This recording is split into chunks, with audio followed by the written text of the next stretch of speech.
नमस्कार दोस्तों, सभी का स्वागत है सिंपल बीएन बीपीएससी में। आज हम डिस्कस करने वाले हैं 17th बीपीएससी के लिए जो है इम्पोर्टेंट डॉक्यूमेंट्स क्या क्या हैं। आपको 17th बीपीएससी के फॉर्म अप्लाई करने के लिए जो है किन किन डॉक्यूमेंट की आवश्यकता पड़ेगी, हम आपको पूरी जानकारी इस वीडियो के माध्यम से देने वाले हैं। चैनल को अभी तक आपने सब्सक्राइब नहीं किया है तो चैनल को ज़रूर सब्सक्राइब कर लें। शुरू करते हैं आज का वीडियो। क्या क्या इंपॉर्टेंट डॉक्यूमेंट्स हैं आपके 17th बीपीएससी के लिए। 17 नवंबर को जो है, जैसे कि नोटिस में आया है, 17 नवंबर को जो है आपका पीटी एग्ज़ाम ली जानी है। 17 नवंबर को जो है पीटी का एग्ज़ाम आपका होनी है और बस कुछ ही समय बच गए हैं। तो फॉर्म अप्लाइंग का प्रोसेस तो हो सकता है सितंबर में ही नोटिफिकेशन जो है आपका निकल जाए। संभावना है आपका नोटिफिकेशन जो है इसी माह में आ जाए। बात करते हैं डॉक्यूमेंट्स की, तो क्या क्या डॉक्यूमेंट्स लगेंगी। तो देखिए, सबसे पहले तो आपको अपना 10th का मार्कशीट आपका होना ज़रूरी है और 10th का आपका सर्टिफिकेट, मैट्रिक का मार्कशीट और मैट्रिक का सर्टिफिकेट आपका होना ज़रूरी है। और ध्यान रखिएगा डेट ऑफ बर्थ आपका सेम हो सभी सर्टिफिकेट्स में, और नाम का जो है सेकेंड नेम जो होता है आपका लास्ट नेम वो सेम हो, किसी में अंतर नहीं हो। और साथ में जो है आपका इसमें जो है आपको नंबर लिखना रहता है फॉर्म अप्लाइंग के दौरान, मार्कशीट का नंबर और इश्यू डेट भी लिखना रहता है। तो इसलिए जो है मार्कशीट और सर्टिफिकेट दोनों आवश्यक हो जाती है। और जब आपका इंटरव्यू होगा उस समय भी, जो इंटरव्यू से पहले ही जो है मेंस एग्ज़ाम के बाद जो है फॉर्म सभी आपको डॉक्यूमेंट वेरिफिकेशन होता है, उस दौरान जो है आपको सभी डॉक्यूमेंट्स जमा करने होते हैं। तो इसीलिए जो है आपके पास सभी ओरिजिनल डॉक्यूमेंट्स होना बहुत ज़रूरी है। तो आप जो है इन सब बातों पर ध्यान देंगे और जिनका नहीं है वो जल्द से जल्द जो है संपर्क करके अपने कॉलेज से निकलवा लेंगे। तो देखिए, मैट्रिक का सर्टिफिकेट मस्ट है और मार्कशीट, और उसी प्रकार इंटर का मार्कशीट और इंटर का सर्टिफिकेट, 12th का जो है आपने जिस भी स्ट्रीम से किया है उसका आपका सर्टिफिकेट और मार्कशीट होना ज़रूरी है। इससे संबंधित जो है आपसे पूछे जाते हैं, आपको फॉर्म में जो है भरना रहता है इशू डेट। इशू डेट में जो है आपको मेंशन करना होता है इशू डेट, और उसी प्रकार जो है आपका नंबर जो होता है मार्कशीट नंबर, सर्टिफिकेट नंबर, ये नंबर जो है आपको भरना रहता है और अपलोड भी करना रहता है आपको। जो आपके डॉक्यूमेंट्स हैं इंटर के और मैट्रिक के, ये सभी जो है आपको अपलोड भी करना रहता है। इन सब का फ़ोटो भी आपको अपलोड करना रहता है। और देखिए अब, और जो ग्रेजुएशन जिनका कंप्लीट है वही जो है बीपीएससी 17th के लिए फॉर्म भर सकेंगे।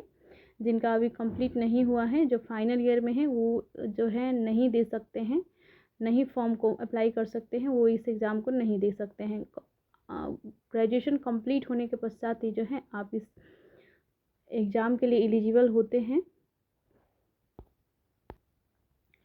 यदि आप फाइनल ईयर में भी हैं तब भी जो है आप एग्ज़ाम जो है नहीं दे पाएंगे।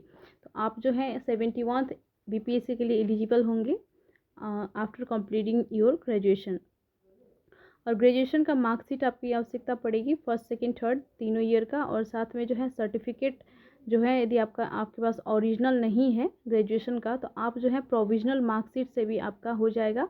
उसमें जो नंबर रहता है मार्कशीट नंबर, वही नंबर जो है आपका ग्रेजुएशन का ओरिजिनल मार्कशीट में भी रहता है, तो सेम नंबर रहता है, तो कोई दिक्कत आपको नहीं होगी। जो प्रोविजनल मार्कशीट आपको मिला होगा उसी का नंबर जो है आप फॉर्म में भर सकते हैं। और देखिए, जिनका जो है अभी अभी एग्ज़ाम हुआ है, रिजल्ट आ गया है, लेकिन अभी सर्टिफिकेट जिनका नहीं आया है वो भी शायद नहीं भर पाएंगे, क्योंकि नंबर जो है आवश्यक होता है, बिना मार्कशीट के नंबर का जो है आप नहीं भर पाएंगे। और देखिए और क्या क्या डॉक्यूमेंट्स आवश्यक हैं। देखिए, सबसे पहले तो आपको अपना आधार कार्ड आपके पास होना चाहिए। यदि आपका आधार कार्ड नहीं है तो आप पैन नंबर भी डाल सकते हैं, दूसरा कोई पहचान पत्र भी दे सकते हैं, लेकिन इसमें जो है आपको एक कॉस्टली हो जाएगा आपका, क्योंकि 200 रुपये एक्स्ट्रा पेमेंट आपको करना पड़ जाता है फॉर्म के लिए। यदि आप आधार कार्ड जो है अपलोड नहीं करते हैं, आधार नंबर अपना नहीं डालते हैं फॉर्म में, तो दूसरे किसी पहचान पत्र का यदि आप यूज करते हैं तो आपको 200 रुपये एक्स्ट्रा पेमेंट करना पड़ जाता है फॉर्म अप्लाइंग के दौरान। तो यदि आपका आधार कार्ड भी अभी तक नहीं बना है तो आप जो है इस अपना आधार कार्ड भी बनवा सकते हैं अभी। और देखिए बात करते हैं निवास प्रमाण पत्र का। निवास प्रमाण पत्र भी आवश्यक है आपकी बीपीएससी फॉर्म के लिए। या आपका जो है डोमिसाइल ऑफ बिहार है तो आपका निवास प्रमाण पत्र जो है अनिवार्य है। और क्रीमी लेयर रहित प्रमाण पत्र जो है ये ओबीसी के लिए हैं, जो ओबीसी ईबीसी में आते हैं उनके लिए जो है ये क्रीमी लेयर प्रमाण पत्र बहुत आवश्यक है। क्रीमी लेयर रहित प्रमाण पत्र उन्हें बनाना आवश्यक है, बिना इसके जो है आप एग्ज़ाम के लिए अप्लाई नहीं कर पाइएगा। और देखिए और साथ में जो है क्रीमी लेयर रहित प्रमाण पत्र के एनसीएलसी के साथ जो है आपका कास्ट सर्टिफिकेट भी होना आवश्यक है। ओबीसी कैटेगरी में जो आते हैं उनकी मैं बात कर रही हूँ। और उसी प्रकार ईडब्ल्यूएस में जो आते हैं उनका जो है ईडब्ल्यूएस सर्टिफिकेट आवश्यक है, साथ में कास्ट सर्टिफिकेट भी आवश्यक है। देखिए यहाँ पे ईडब्ल्यूएस में जो है यहाँ पे आपका 2024-25 लिखा गया है, यानी कि 2024 का जो है आप बनवा लें ईडब्ल्यूएस सर्टिफिकेट। अभी तक आपने यदि नहीं बनवाया है तो आप इसे ज़रूर बनवा लें, ताकि आपका जो है, क्योंकि ये जो है करेंट ईयर का होना बहुत ज़रूरी होता है। उसी प्रकार से देखिए जाति प्रमाण पत्र जो है आप किसी भी कैटेगरी से आते हैं, एससी, एसटी, ओबीसी, ईबीसी या ईडब्ल्यूएस या जनरल के नहीं होते हैं, आपकी जनरल के लिए नहीं होता है जाति प्रमाण पत्र, माफ़ कीजिएगा। और जो भी आरक्षण के फ़ायदे उठाने चाहते हैं, जो भी कैटेगरी से आते हैं, वो जो है अपना जाति प्रमाण पत्र आपसे बना लेंगे। उसी प्रकार से आय प्रमाण पत्र भी जो है आप इसी साल का लेंगे, क्योंकि 2024 का, क्योंकि जो है आय प्रमाण पत्र के तहत जो है एनसीएलसी बनता है, यानी कि नॉन क्रीमी लेयर सर्टिफिकेट आपकी बनती है। तो इससे जो है फिक्स आपका तय होता है कि आपका जो है इस करेंट ईयर का, यानी कि 2024 का जो है इस साल का जो है आपका आय इतनी है, और उसी के अनुसार जो है आप इस साल में जो है आपका इनकम के अनुसार से जो है आप क्रीमी लेयर रहित के अंतर्गत जो है आप आते हैं। ठीक है, क्रीमी लेयर के अंतर्गत, क्रीमी लेयर रहित क्रीमी लेयर अंतर्गत नहीं आते हैं, यानी कि आप जो है क्रीमी लेयर के अंतर्गत नहीं आते हैं, नॉन क्रीमी लेयर में आप आते हैं। तो इसके लिए जो है आय प्रमाण पत्र आपका 2024 का होना भी मस्ट है। ठीक है, उसी प्रकार से देखिए आप दिव्यांग सर्टिफिकेट, यदि आप फिजिकल डिजेबिलिटी है किसी प्रकार की तो आप जो है इसके लिए दिव्यांग सर्टिफिकेट आप बनवाएंगे।